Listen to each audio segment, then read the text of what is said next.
Selamat sore Bapak Ibu Saudaraku yang terkasih semuanya, Shalom. Shalom. Mari sama-sama sore hari ini kita mau lebih lagi bersuka cita, lebih lagi memuji dan bersorak-sorai di hadapan Tuhan. Mari sama-sama kita berikan sorak-sorai kemuliaan bagi Allah kita. Kita siap memuji dan memuliakan Allah kita. Haleluya.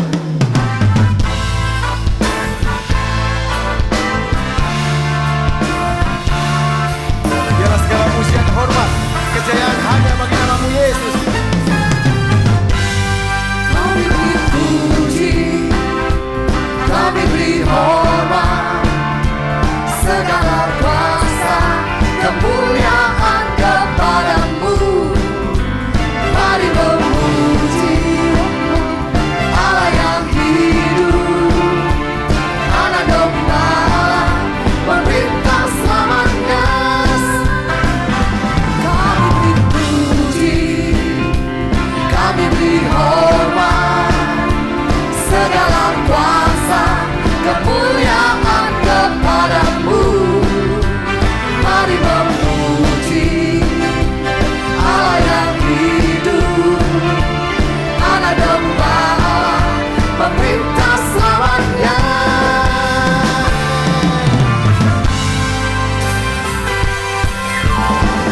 Mari bersuka di hadapan Tuhan, sebab Dia telah bangkit dari maut.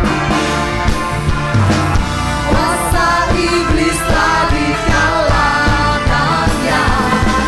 Kini saatnya bersorak.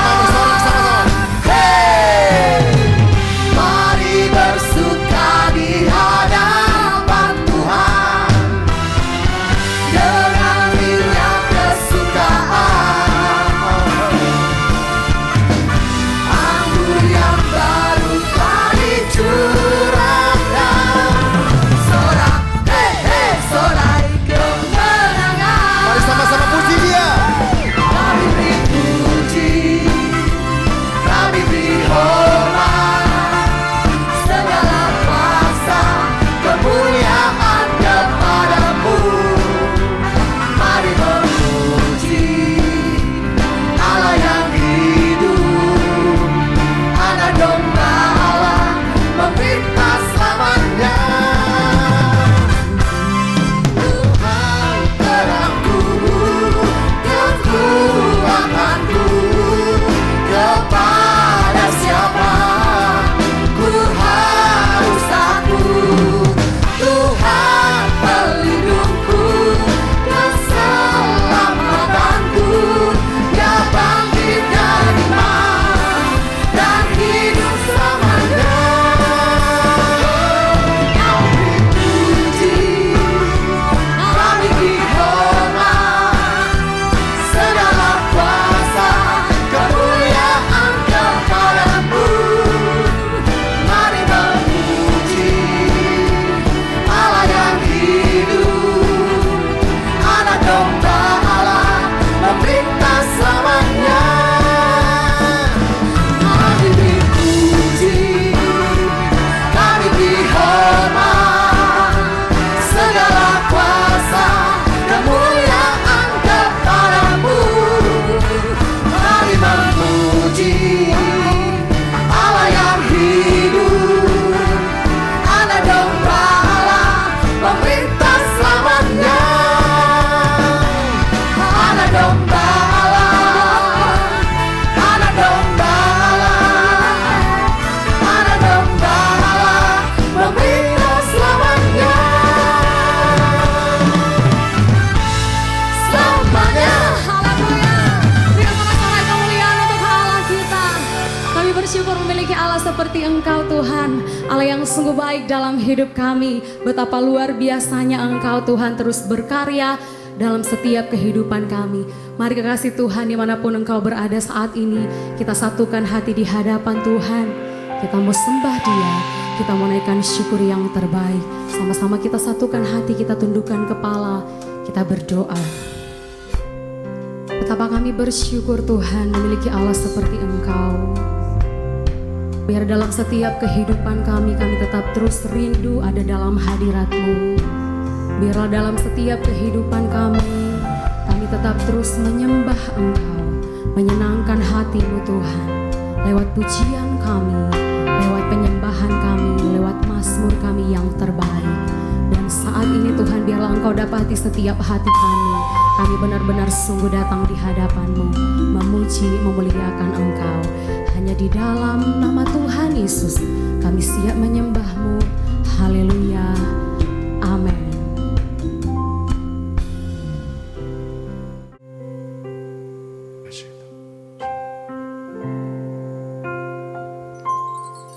Saat indah ku berhadapan denganmu,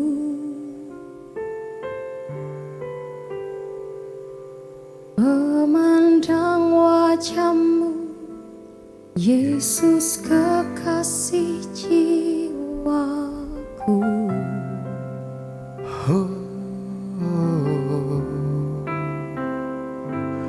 Bawa daku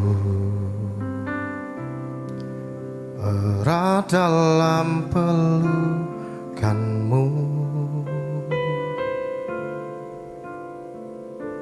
menikmati kasih dan indahnya hadirat-Mu.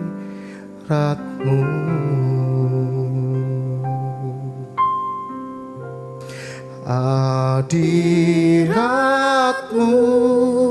Tuhan, ku rasakan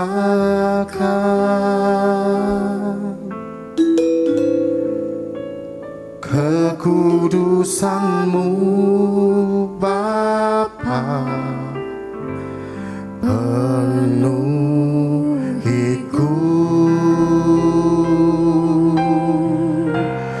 Ku rindu selalu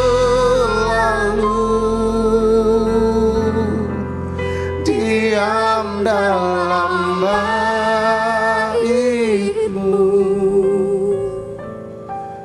menikmati kasih anugerah-Mu.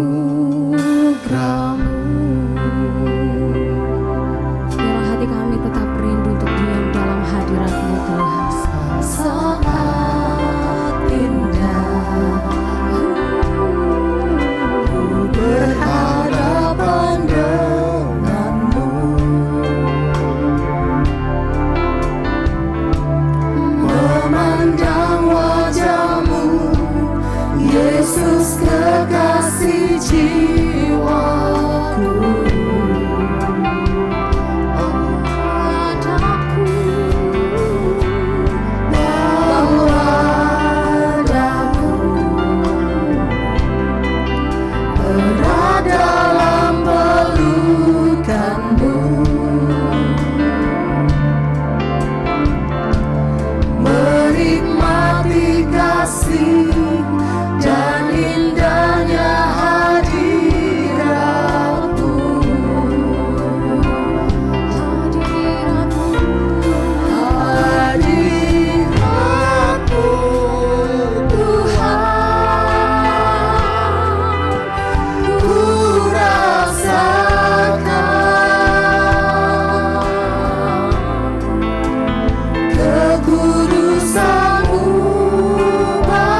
menikmati hadirat Tuhan.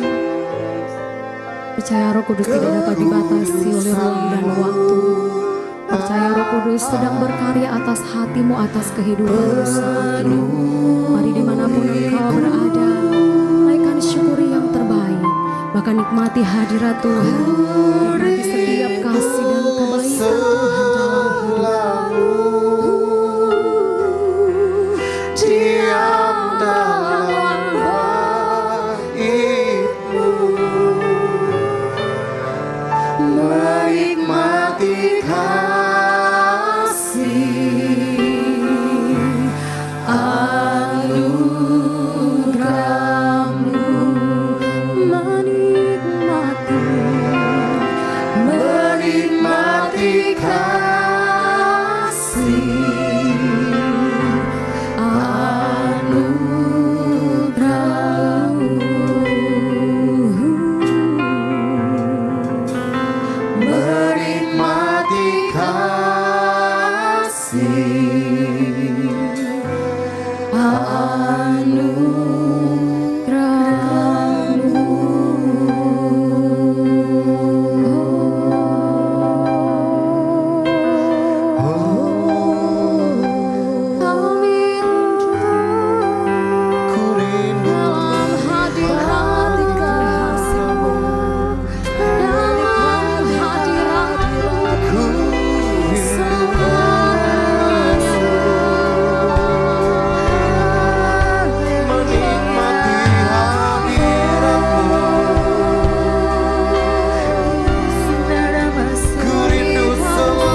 Sebab hanya Engkau Tuhan yang layak untuk kami sembah. Yes, Lord. Engkau kudus Tuhan. Bawa kami terus masuk dalam hadirat-Mu ya Bapa. Sebab itu kerinduan kami Tuhan. Kau Raja di atas segala Raja Tuhan. Kau Allah di atas segala Allah Tuhan. Ini sembah kami. Ini pujian kami. Mari Bapak Ibu Saudaraku yang terkasih, lebih dan lebih lagi kita masuk dalam hadirat Tuhan. Kita tinggikan Dia dengan segenap hati. Sebab Dia Allah yang kudus. Dia layak untuk terima hormat pujian sembah kita.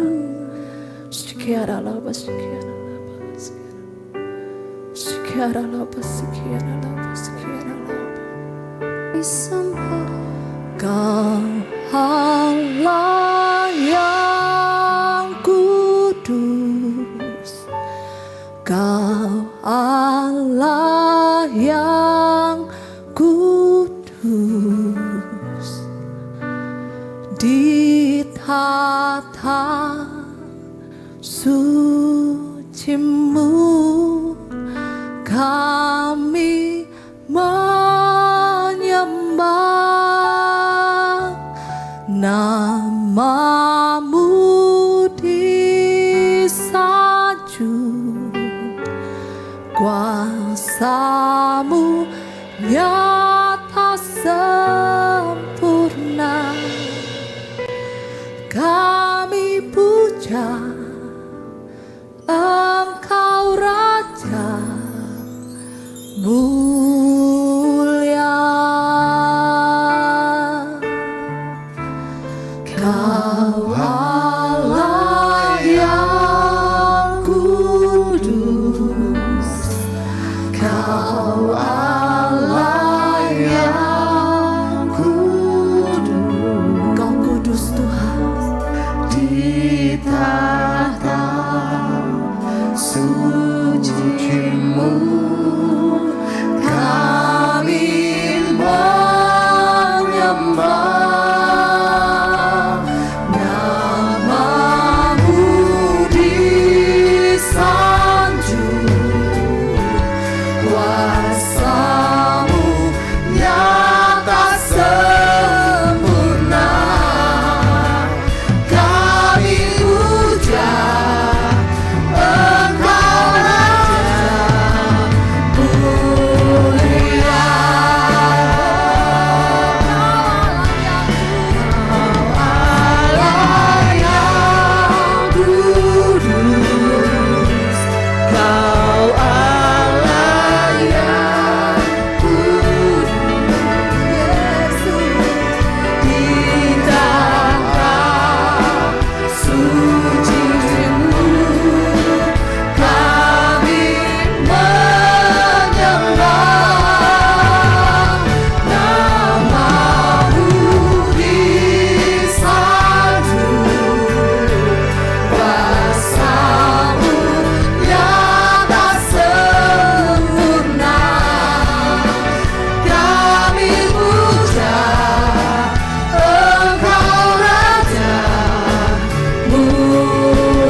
Shalom saudara, dimanapun saudara berada, baik yang mengikuti ibadah secara online, dimanapun saudara sedang menyaksikan pada saat ini, selamat hari Minggu.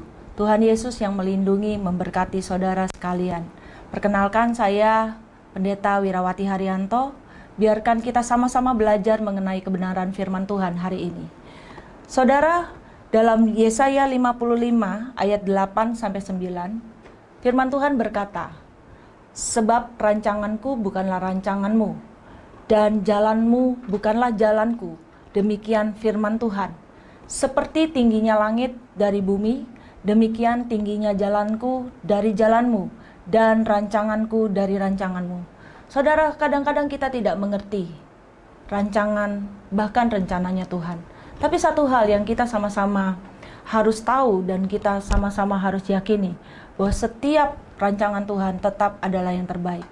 Saudara, hari ini saya mau mengambil tema bahwa Tuhan tidak pernah gagal dan kasih tidak pernah gagal. Tahukah kerinduan Allah dalam hidup saudara? Apapun situasinya, apapun kondisinya, sebenarnya Tuhan merancangkan segala sesuatu yang baik buat hidup saudara. Hari ini kita akan bicara kasih dan rencana Tuhan yang tidak pernah gagal itu di dalam sebuah keluarga. Hari-hari ini selalu banyak dikatakan stay at home, tinggal di rumah, tinggal di rumah. Beberapa waktu yang lalu saya mendengar sebuah video, dan video itu sangat memberkati saya. Dia katakan begini, tinggal di rumah, atau tinggal di rumah sakit, atau saudara dan saya mau tinggal kenangan. Sepertinya kata-kata ini adalah kata-kata yang sederhana. Tapi saya renungkan, benar juga ya, kita mau mengikuti aturan pemerintah untuk tinggal di rumah, atau kita mau tinggal di rumah sakit karena saudara dan saya mungkin diizinkan untuk mengalami sakit, atau setelah kita tinggal di rumah sakit dan ternyata tidak bisa diselamatkan, kita tinggal kenangan. Karena kita tidak bisa lagi berjumpa dengan orang-orang yang kita kasihi.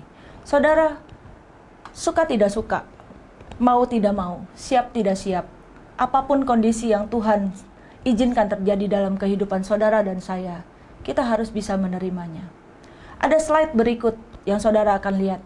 Di dalam slide berikut, saudara lihat bagaimana pertengkaran di dalam rumah tangga, bagaimana ketidaksehatian, bahwa ketika ada larangan untuk pergi kemana-mana, dan ketika ada himbauan untuk stay at home atau tinggal di rumah saja, ada satu kata-kata yang ngomong begini, oh wabahnya nol, oh penyakitnya tidak ada, tapi karena saya ada di rumah saja, maka pertengkaran demi pertengkaran dalam rumah tangga itu seringkali terjadi.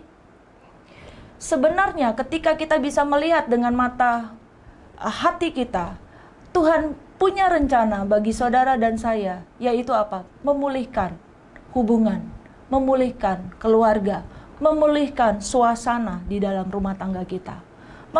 Maukah kita merenungkan sejenak? Kalau saudara lihat gambar tadi, adanya ketidaksehatian, adanya pertengkaran yang terjadi. Apakah itu terjadi di dalam rumah saudara? Atau bahkan terjadi dimanapun, di lingkungan kita, teman-teman kita. Ini saatnya Tuhan memulihkan keadaan saudara dan saya.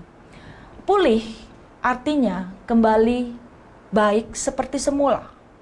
Menjadi baik atau menjadi baru kembali. Pemulihan keluarga artinya sebuah proses memulihkan keluarga menjadi baik atau baru seperti semula sesuai dengan rancangan Allah sebagai pencipta keluarga tersebut. Maukah saudara dan saya menjadi orang-orang yang dipulihkan oleh Tuhan? Atau kalau saudara berkata, keluargaku sudah baik-baik saja, Bu. Maukah saudara dan saya menjadi alat untuk boleh menjadi berkat bagi orang-orang yang mengalami pemulihan di dalam keluarganya? Saudara, coba perhatikan slide yang berikut ini. Ada 3 gambar. Ada pernikahan orang tua saya, ada pernikahan mertua saya, dan kami yang paling muda, ya. Pernikahan orang tua saya Tuhan izinkan berlangsung selama 49 tahun, saudara. Kenapa 49 tahun? Karena bapak saya dipanggil Tuhan pada tahun 2016. Pernikahan mertua saya Tuhan izinkan sampai hari ini sudah 52 tahun pernikahan. Saya dengan suami itu pengantin baru saudara, karena paling muda usia pernikahan kami. Tahun ini kami masuk di dalam usia pernikahan ke-19 tahun. Kami katakan mungkin orang mengira kami tidak melalui badai yang mengerikan dan melelahkan dalam perjalanan pernikahan kami. Tapi yang kami lakukan sebenarnya adalah kami tidak menyerah pada saat badai itu datang di depan kami. Hari ini, saudara dan saya, ketika pemerintah melarang kita untuk banyak aktivitas di luar dan perbanyak aktivitas di dalam atau stay at home. Ini adalah satu momen, katakan satu momen, satu kesempatan untuk saudara dan saya boleh memulihkan, boleh dipulihkan, boleh memperbaharui di dalam keluarga. Amin. Saya tadi katakan, orang mungkin tidak menyangka, oh Bu Wira kan enak, baik bersama dengan Pak Steve. Orang tua Bu Wira kan baik, semua sudah melayani. Tahukah saudara, kami mengalami hari-hari yang buruk. Kami mengalami hari-hari dengan air mata. Ya, satu saat saya pernah berkata begini dengan ibu saya. Mam, terima kasih karena sampai hari ini Mami tidak pernah menyerah untuk tetap bertahan bersama dengan ayah saya. Mereka baru dapat yang namanya sehati sepikir di dalam Tuhan ketika usia pernikahan mereka kurang lebih sudah melampaui 30 tahun perjalanan pernikahan. Saudara, di bawah 30 tahun perjalanan pernikahan, yang namanya ketidaksehatian, yang namanya keluarga seperti neraka, yang namanya perjudian, yang namanya komunikasi yang tidak baik. Mama saya intonasinya tinggi, ketika bapak saya juga sudah tidak tahan, intonasi ikut tinggi. Beberapa kali memasuki masa-masa yang kelam, mau bercerai, mau berpisah. Keluarga kami broken home. Kakak saya yang pertama hidup sebagai anak yang broken home, keluarga yang broken home. Kakak saya yang kedua sama. Saya pun demikian. Saya penuh dengan kepahitan dan lain-lain. Tapi satu hal, apa yang mama saya lakukan? Dia, ketika tahun 92, dia katakan, Tuhan ajari saya untuk sungguh-sungguh boleh seperti apa yang Tuhan mau kerjakan dalam hidup saya. Saudara, jangan lihat rumput tetangga itu pasti lebih hijau. Rumput kita mungkin tidak sebagus kelihatannya daripada rumput tetangga. Tapi rumput tetangga tetap punya tetangga. Kita harus memperbaiki rumput kita sendiri. Yang setuju katakan amin. Coba perhatikan. Ada 4 kunci yang hari ini sama-sama kita belajar. Bagaimana supaya rencana Tuhan dan kasih Tuhan yang luar biasa itu boleh memulihkan kehidupan rumah tangga kita. Kunci yang pertama adalah menerima. Maukah saudara dan saya belajar untuk menerima? Katakan menerima. Setiap keluarga ketika suami, ketika istri, ketika anak-anak bersama, sama-sama ada kelebihan, sama-sama ada kekurangan. Apa yang kita pandang baik belum tentu orang suami kita pandang baik. Apa yang menurut kita benar belum tentu menurut pasangan kita benar. Cara kita berbicara menurut kita sudah oke, belum tentu bisa diterima dengan baik oleh lawan bicara kita. 1, apakah saudara dan saya mau belajar untuk menerima? Saya percaya demikian. 1 Korintus berkata bahwa pencobaan-pencobaan yang kamu alami adalah pencobaan biasa. Tidak lebih dari kekuatan. Tidak melebihi kekuatan saudara dan saya. Artinya, ketika kita tahu bahwa pasangan kita dengan segala kekurangannya, dengan segala hal-hal yang mungkin mengecewakan, mungkin melatih kesabaran kita, bahwa sebenarnya Tuhan sedang pakai pasangan kita untuk membuat kita lebih baik. Asal kita bisa melihat poin itu. Seringkali kita tidak bisa melihat bahwa kita sedang ditajamkan. Firman Tuhan berkata bahwa besi menajamkan besi, manusia menajamkan sesamanya. Seringkali orang-orang terdekat kita dipakai oleh Tuhan untuk menajamkan kita secara pribadi, untuk membuat kita menjadi pribadi yang lebih baik, untuk membuat kita menjadi pribadi yang lebih sabar, untuk membuat kita menjadi pribadi yang lebih memiliki penguasaan diri, bisa lemah lembut. Saudara, saya mau ceritakan kepada saudara bahwa saya ini orang yang kaku, orang yang nggak bisa senyum, orang yang kaku, orang yang nggak bisa berkomunikasi dengan baik. Tahukah saudara, saya dibentuk lewat siapa? Lewat suami saya. Ya, saya dibentuk lewat kami tidak bisa sehati sepikir. Waktu kami tidak bisa hati sepikir, saya selalu mengeluh. Rasanya bersama dengan orang lain mungkin akan jauh lebih nyaman daripada bersama dengan keluarga. Tidak bisa menjadi pribadi yang apa adanya. Kita selalu mengeluh bahwa kenapa dia begini, kenapa dia begitu. Tapi ketika satu hari firman Tuhan berkata di dalam hati saya, buka Efesus slide berikutnya. Dalam slide berikutnya dikatakan di dalam Efesus pasal 5, itu dikatakan demikian. Efesus 5 ayat 22-24. Dikatakan demikian, hai istri, tunduklah kepada suamimu seperti kepada Tuhan. Karena suami adalah kepala istri, sama seperti Kristus adalah kepala jemaat. Dialah yang menyelamatkan tubuh. Karena itu sebagaimana jemaat tunduk kepada Kristus, demikian jugalah istri kepada suami dalam segala sesuatu. Waktu saya mendapatkan nats ini, saudara, istri tunduk kepada suami seperti kepada Tuhan.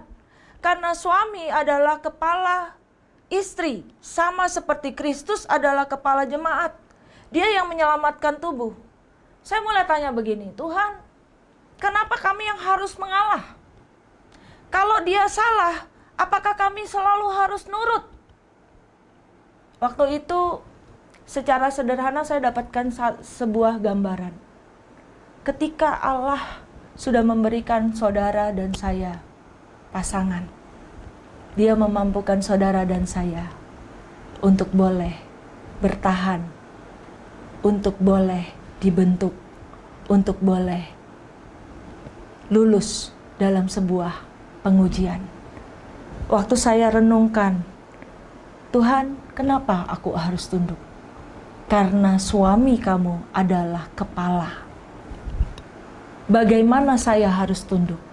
Kamu harus menerima dia apa adanya. Saya mulai berubah, saudara. Konsep pikir saya mulai berubah. Ketika saya mulai belajar untuk menerima keadaan suami saya, berikut kelebihan, berikut kekurangannya, saya merasakan bahwa hati saya mulai bisa melihat sesuatu yang baik dalam kehidupannya. Kunci yang kedua, ketika saudara dan saya mau dipulihkan, adalah mengampuni. Katakan, mengampuni. Waktu, tadi saya bilang, waktu kita belajar menerima, maka di situ kita boleh melihat bukan hanya yang buruk dalam kehidupan pasangan kita ataupun anak-anak kita.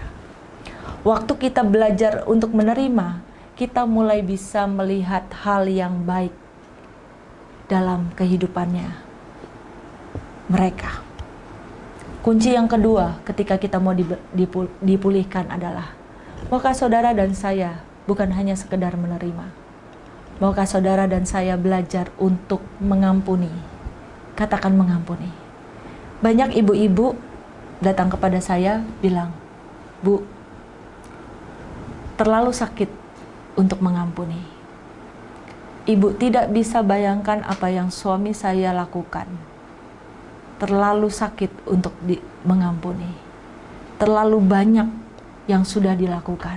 Saya mau bilang, bahagia itu tidak otomatis. Bilang dong, bahagia itu tidak otomatis. Sebuah kebahagiaan itu harus diusahakan. Ya. Bagaimana salah satunya untuk mengusahakan kebahagiaan? Maukah saudara punya hati yang mengampuni dan melupakan? Saya percaya dengan kekuatan saudara, saudara tidak akan bisa untuk mengampuni. Tapi hari ini ada kabar baik.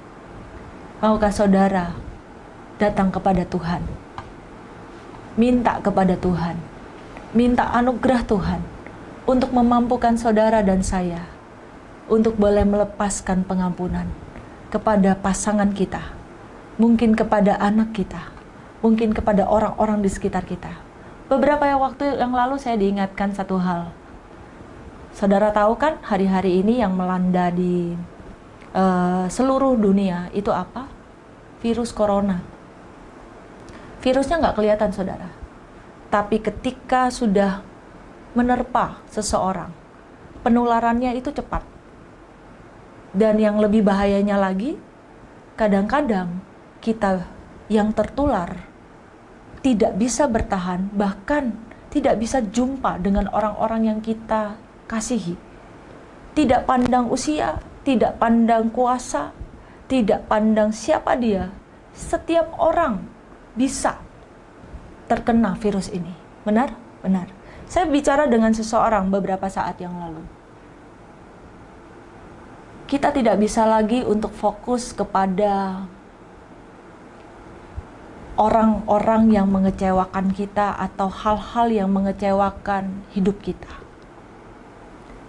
Saat ini Tuhan memberikan kita kesempatan. Katakan kesempatan. Saat ini Tuhan sedang memberikan kepada kita kesempatan untuk memperbaiki, untuk mempersiapkan hati. Kita tidak tahu kapan saudara dan saya dipanggil Tuhan. Jangan katakan bahwa saya masih muda.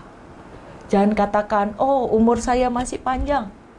Tapi mau itu masih muda, mau itu masih panjang, maukah saudara dan saya sama-sama melakukan bagian kita?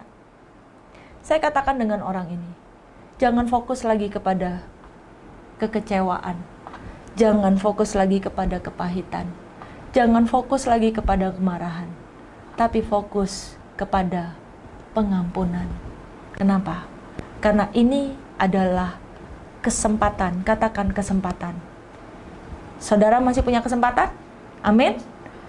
Buktinya apa? Buktinya adalah waktu saudara bernafas. Itu artinya kita masih punya kesempatan. Coba sekarang tarik nafasnya dalam. Hembuskan. Artinya kita masih punya kesempatan. Orang yang punya kesempatan artinya dia masih bernafas. Kalau dia tidak bernafas lagi, dia udah gak punya kesempatan, saudara. Orang yang punya kesempatan inilah masih punya kesempatan untuk melepaskan pengampunan. Kita mengampuni bukan karena orang yang kita ampuni itu berhak menerima pengampunan. Tapi sebenarnya kita melepaskan pengampunan karena saudara dan saya berhak untuk damai. Katakan amin. Berhak untuk bahagia. Katakan amin. Waktu kita menyimpan yang namanya kepahitan, waktu kita menyimpan yang namanya kekecewaan, mungkin sering kali kita tidak bisa melihat hal baik daripada siapapun di sekitar kita. Kita juga bisa melihat bahwa orang itu ternyata mengasihi kita di balik sifatnya atau karakternya atau kelakuannya yang kadang-kadang menyakiti kita. Tapi hari ini, maukah saudara dan saya mengambil sebuah kesempatan untuk lebih bahagia, yaitu dengan cara pengampunan. Yang kedua adalah mengampuni. Yang ketiga, kunci yang ketiga adalah mendoakan. Katakan, mendoakan. Saya jadi ingat saudara, kemarin waktu pembukaan doa puasa, saya mengajarkan kepada jemaat ayo bawa 2 ember. Ya. Ember yang pertama isinya adalah merendahkan diri. Dan bernya bicara tentang berdoa. Bagaimana sebuah doa yang sungguh-sungguh dilakukan dari hati, itu besar kuasanya. Yakobus 5, ayatnya yang ke-16. Coba kita buka firman Tuhan. Yakobus pasal yang ke-5, ayatnya yang ke-16. Yakobus 5 ayatnya yang ke-16. Demikianlah firman Tuhan. Karena itu hendaklah kamu saling mengaku dosamu dan saling mendoakan supaya kamu sembuh. Doa orang yang benar bila dengan yakin didoakan sangat besar kuasanya. Coba perhatikan. Doa orang yang benar bila dengan yakin didoakan sangat besar kuasanya. Doa saudara, doa saya itu besar kuasanya. Dalam hal apa? Memulihkan keluarga kita, bukan hanya memulihkan keluarga kita, tapi juga memulihkan orang-orang di sekitar kita. Memulihkan bahkan kota kita, memulihkan bahkan bangsa kita. Tapi kata-kata di atasnya berkata demikian. Hendaklah kamu saling mengaku dosamu dan saling mendoakan supaya kamu sembuh. Saling mengaku dosa. Mungkin kita belum bisa komunikasi yang baik dengan pasangan kita. Kita belum bisa apa adanya. Tapi ketika saudara belajar untuk menerima kelemahan daripada orang-orang di sekitar kita, terutama keluarga kita, pasangan kita, anak kita, kita belajar untuk mengampuni mereka, maka kita dimampukan untuk boleh berdoa bagi mereka dengan sungguh-sungguh. Saya jadi ingat, kurang lebih 20 tahun yang lalu saudara, di dalam kamar, ketika pujian dan penyembahan, Tuhan suruh saya melakukan satu hal, yaitu keluarga kami waktu itu hancur saudara. Tuhan suruh saya untuk boleh dengan imajinasi iman, saya membayangkan ada papa saya, ada mama saya, ada kedua kakak saya, ada ipar saya dan keponakan saya. Tuhan suruh saya bayangkan kami bergandengan tangan dan kami berdoa. Dan saya mulai confess, saya mulai mengaku bahwa Tuhan terima kasih karena saya dapatkan papa yang terbaik. Tuhan terima kasih karena saya dapatkan mama yang terbaik. Tuhan terima kasih karena saya dapatkan kedua kakak yang terbaik. Tuhan terima kasih karena keluarga saya ini yang terbaik.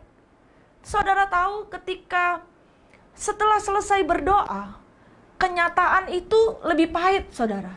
Karena ketika selesai berdoa, tidak langsung berubah. Yang ada adalah kedua kakak saya tetap tidak baik dengan saya. Kenyataannya adalah ibu saya tidak pernah perhatian dengan baik dengan saya. Kalau ibu saya telepon, biasanya bilangnya begini. Kalimatnya perintah, semuanya perintah.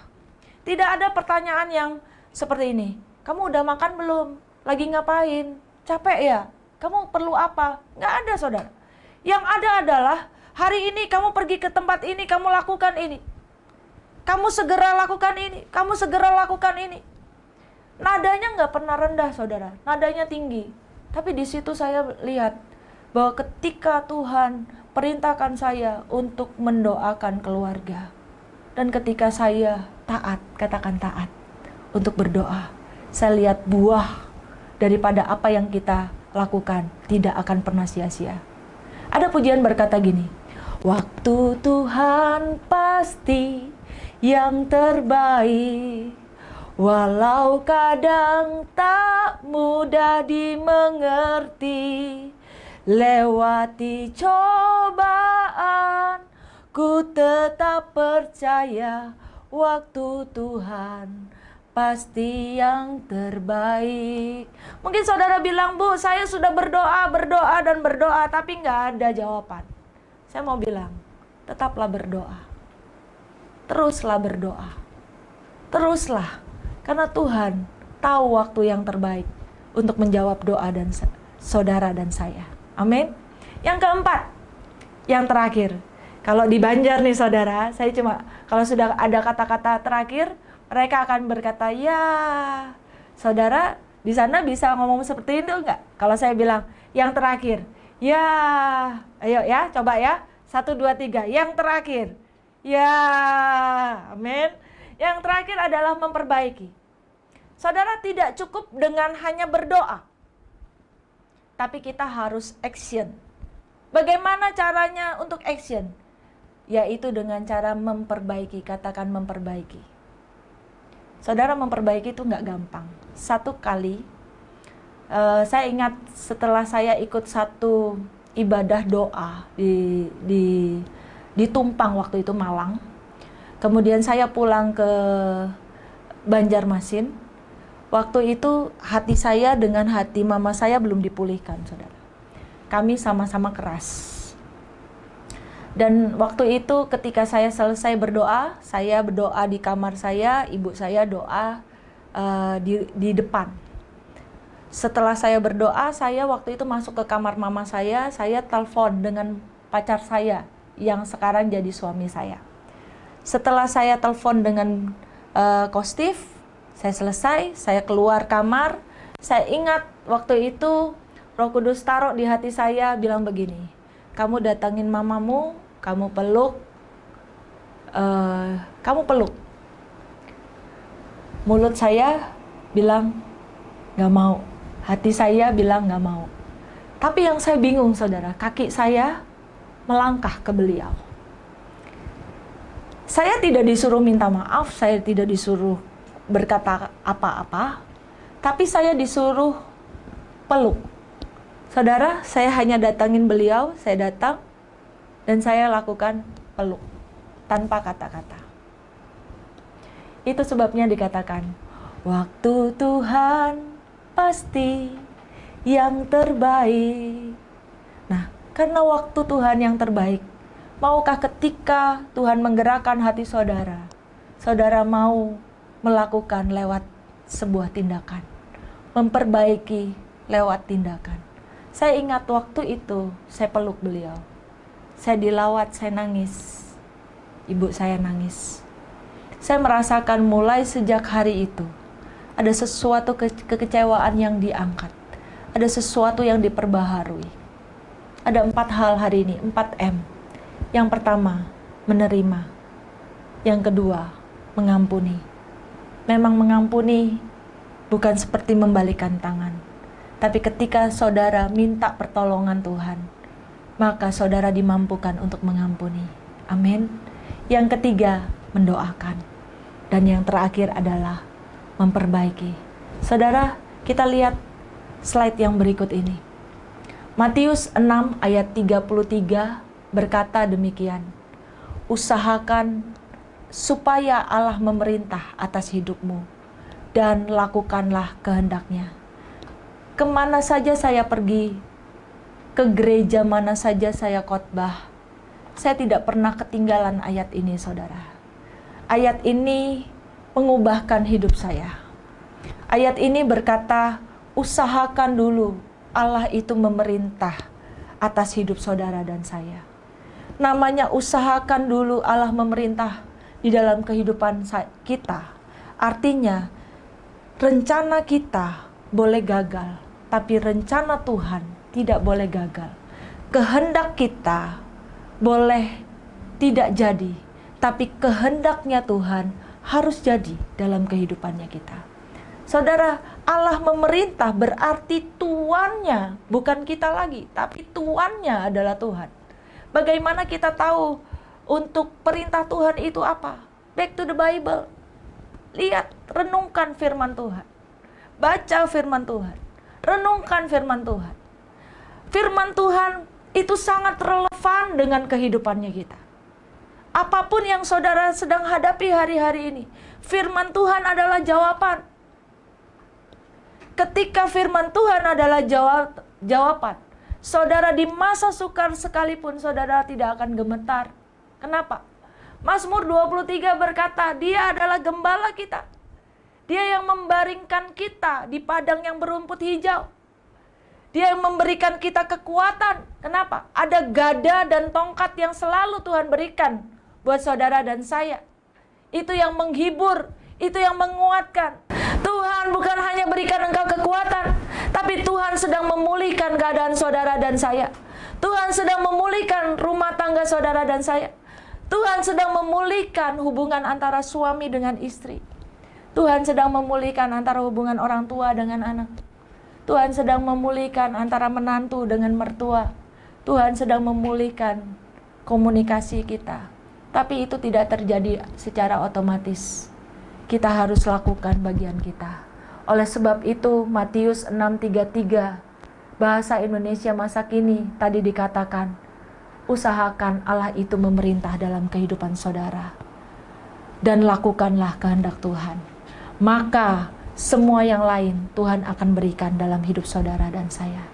Saya percaya slide yang terakhir ini saudara akan lihat satu gambaran yang luar biasa.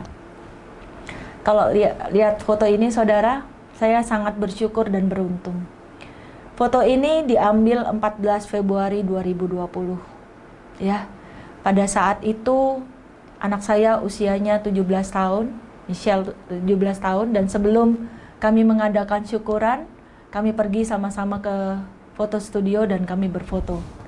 Ini foto keluarga yang paling lengkap yang saya punya. Nggak lengkap, hanya satu orang yang tidak ada, yaitu ayah saya. Karena beliau sudah dipanggil Tuhan 2016. Saudara, keluarga kami adalah keluarga yang hancur. Tapi hari ini, karena kami mau belajar untuk saling menerima, kami mau belajar untuk mengampuni, kami sama-sama mau belajar untuk mendoakan satu dengan yang lain, dan kami mau belajar untuk memperbaiki. Maka seperti yang saudara lihat di foto tadi, kami satu keluarga boleh melayani dan mengasihi Tuhan. Hari ini kita punya Tuhan yang sama.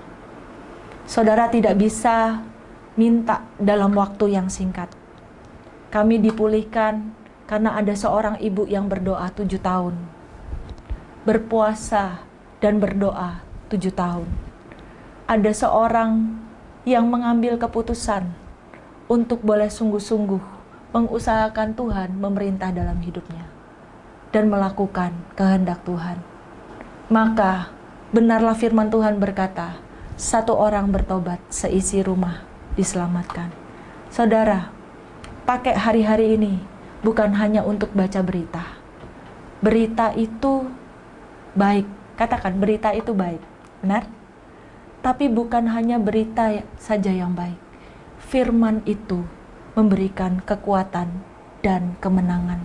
Hari-hari ini jangan fokus hanya kepada berita, tapi fokuslah kepada bagaimana saya dan keluarga saya, satu, dipulihkan Tuhan. Yang kedua, bisa jadi berkat untuk banyak orang, untuk kota saudara, untuk orang-orang di sekitar saudara. Dan hari ini, bagaimana kita bisa dipulihkan? Mari kita belajar untuk menerima, katakan menerima. Yang kedua, belajar untuk boleh mengampuni. Yang ketiga, belajar untuk boleh mendoakan. Dan yang keempat, belajar untuk memperbaiki. Saudara, kita tidak bisa menuntut orang lain yang berubah. Setelah saudara dengar khotbah ini, saudara tidak bisa menuntut anak saudara yang berubah. Saudara tidak bisa menuntut suami saudara yang harus berubah atau istri saudara yang harus berubah. Tapi perubahan yang saudara bisa lakukan adalah merubah diri sendiri. Kita dulu yang berubah. Saya percaya ketika saudara sudah lakukan bagianmu, sudah melakukan perubahan, sudah dengan tulus boleh menerima, dengan tulus boleh mengampuni, dengan tulus boleh mendoakan, dengan tulus memperbaiki, waktu Tuhan pasti yang terbaik. God never fails. Love never fails. Saya percaya akan ada kebangkitan orang-orang, keluarga-keluarga di Madiun, dimanapun kita berada dan mendengarkan saat ini. Ada kegerakan, ada kebangkitan, ada pemulihan di anak-anak Tuhan. Untuk kita tahu bahwa keluarga-keluarga ini akan semakin hari semakin solid, semakin hari semakin militan. Beberapa hari yang lalu di Banjarmasin saya menyampaikan di doa puasa hari yang kedua bahwa hari-hari ini bukan hanya orang-orang di luar kita yang keluarganya banyak yang hancur, tapi bahkan di anak-anak Tuhan banyak yang kelihatannya baik, tapi sebenarnya dalamnya tidak solid. Tapi hari-hari ini Tuhan mengingatkan dan Tuhan menginginkan, Dia menginginkan keluarga saudara dan saya dipulihkan dari akarnya, diberkati, dipulihkan. Dan saudara bisa melihat bahwa kebahagiaan itu akan seperti gelombang air laut mengalir dalam hidup saudara dan saya.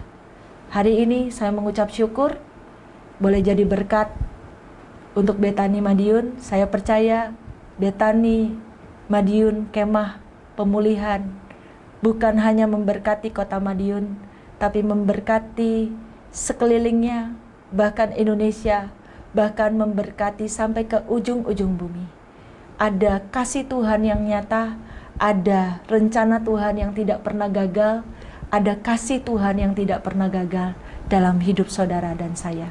Mari kita satu di dalam doa. Bapa di dalam surga, terima kasih di masa yang sukar, di masa yang sulit, di masa-masa sekarang kami tetap boleh melihat bahwa rencana Tuhan tidak pernah gagal dalam hidup kami. Kami percaya Tuhan bahwa apapun yang Tuhan kerjakan di dalam kehidupan kami, ujungnya adalah kebaikan. Tuhan, Engkau mengenal pribadi lepas pribadi yang sedang beribadah streaming hari ini. Engkau yang menjamah hati kami, Engkau yang berbicara kepada kami, dan Engkau yang membuat kami boleh melihat bahwa ada penyertaan Tuhan, ada perlindungan Tuhan di tengah badai. Dan kami percaya Tuhan, Engkau yang boleh memulihkan keadaan kami. Terutama Engkau memulihkan keadaan orang tua dengan anak. Engkau memulihkan keadaan suami dengan istri. Engkau memulihkan keadaan mertua dengan menantu. Engkau memulihkan keadaan sahabat dengan sahabat, rekan dengan rekan kerja. Engkau memulihkan setiap kami. Tidak ada yang tersembunyi di hadapannya Tuhan. Tapi kami mau ambil kesempatan ini Tuhan, untuk kami sama-sama melepaskan yang namanya pengampunan, untuk sama-sama berdoa mencari wajahnya Tuhan, untuk sama-sama menjadi orang-orang yang dipulihkan, bahkan bukan hanya sekedar dipulihkan. Kami mau menjadi berkat bagi hormat kemuliaan nama Tuhan. Dan kami percaya, biarlah setiap orang yang mendengarkan khotbah ini Tuhan, semakin hari menjadi orang-orang yang militan, semakin dewasa di dalam Tuhan, dan kemuliaan Tuhan dinyatakan lewat kehidupan kami. Dimanapun kami berada, apapun yang kami kerjakan, orang boleh melihat ada Tuhan yang hidup dalam kehidupan kami. Memberkati setiap hamba-hamba Tuhan, memberkati setiap jemaat Tuhan, memberkati setiap pelayan Tuhan. Dan kami percaya ada saatnya kami akan berjumpa kembali, beribadah kembali. Badai pasti berlalu, badai pasti berlalu. Dan Tuhan akan turun tangan. Tuhan yang melindungi setiap kami, Tuhan yang menyertai setiap kami. Hanya di dalam nama Yesus. Haleluya. Semua boleh katakan amin.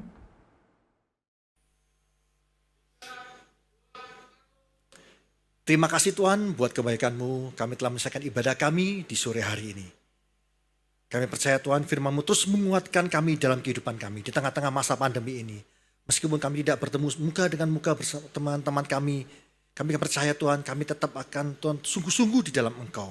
Karena kami percaya Tuhan firman-Mu akan terus menguatkan kami dalam hidup kami. Kami tidak menjadi gentar dan takut, tapi kami menjadi orang-orang yang kuat di dalam Engkau. Kami percaya Tuhan Kau menyertai kami senantiasa. Terima kasih Tuhan. Kami juga berdoa secara khusus bagi hamba-Mu. Kami percaya Tuhan Kau mengurapi hamba-Mu di dalam setiap aktivitasnya. Di dalam keluarganya, dalam pelayanan dan pengembalaan Kau buat hamba-Mu berhasil untuk kemuliaan nama-Mu saja Yesus. Terima kasih Tuhan. Terima kasih Tuhan bagi semua jemaat-Mu Tuhan. Dimanapun jemaat-Mu berada, kami percaya Tuhan Kau terus akan mengurapi dan memberkati jemaat-Mu Tuhan. Baik di dalam keluarganya, di dalam pekerjaan, dalam ekonominya dan pelayanan Kau buat hamba-Mu berhasil. Baik juga pendidikan yang Kau buat Tuhan selalu dimanapun jemaat-Mu berada berhasil untuk kemuliaan nama-Mu. Terima kasih Tuhan. Terima kasih Tuhan. Layakkan hamba-Mu untuk minta berkat bagi jemaat-Mu dimanapun kami berada. Kira rabata sikata rabaya rabata kira rabaya rabata. So kasih terimalah berkat di dalam nama Bapa, Putra dan Roh Kudus. Haleluya. Amin.